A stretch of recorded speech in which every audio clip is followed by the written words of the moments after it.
Hi, I'm George the Weather Dad, and if you're like me, you're starting to feel it. More daylight in the evenings and a little bit more during the morning hours. The sun is getting higher and higher in the horizon, which means more daylight. And I don't know about you, but that's certainly putting me into a better mood. And that will continue until the first day of summer, right around June 21st. And that's also going to start affecting our average high temperatures. Right now in the Ohio Valley, our high temperatures are right around the lower to middle 40s, but by the end of the month of February, we're going to be pretty close to that 50-degree mark.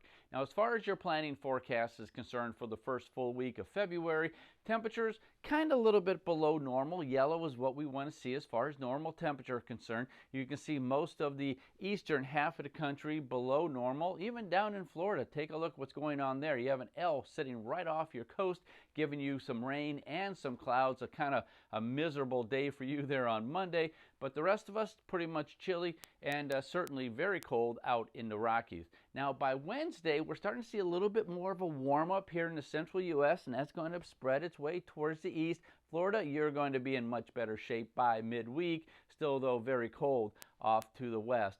By Friday, well, we're starting to see again pretty warm temperatures, at least above normal throughout the central U.S. and up into the Midwest and even up towards New England. You're starting to warm up just a little bit. But notice now another shot of cold air coming down out of Canada. Thanks to that L you see there just north of Lake Superior, still very cold and wet off to the west.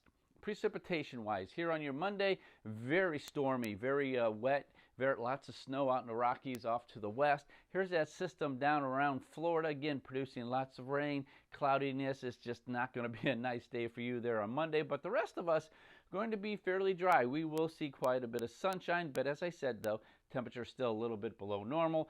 By Tuesday, still very active off to the west. Heavy snows out in the Rockies along the west coast right around LA.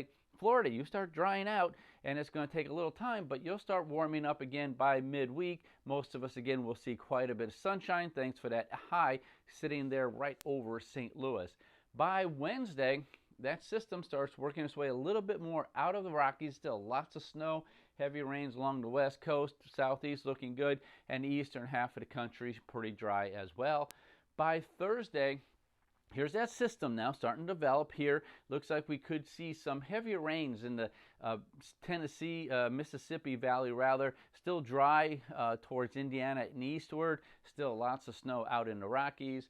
And then by Friday, that wet weather moves its way into the Midwest. Looks like you're going to see quite a bit of snow across the northern tier of states. Once again, remember that cold air now starting to funnel in behind that L, and that's going to drop temperatures across most of the central U.S.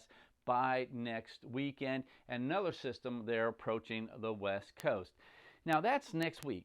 What about the middle part of February? The National Weather Service has come out with their 11 to 15 day forecast. Still above normal temperatures across the northern tier of states, near normal across most of the eastern 2/3 of the country. Still very cold though out in the Rockies, and of course we're now starting to warm up along the west coast, and that's because you're going to start drying out a bit, so you're going to see more sunshine there. Still wet across Texas and around Florida. Once again, this is a typical El Nino pattern where we see wet weather across the southern portion of the U.S. and drying out across the rest of us. So that's your planning forecast for the next couple of weeks.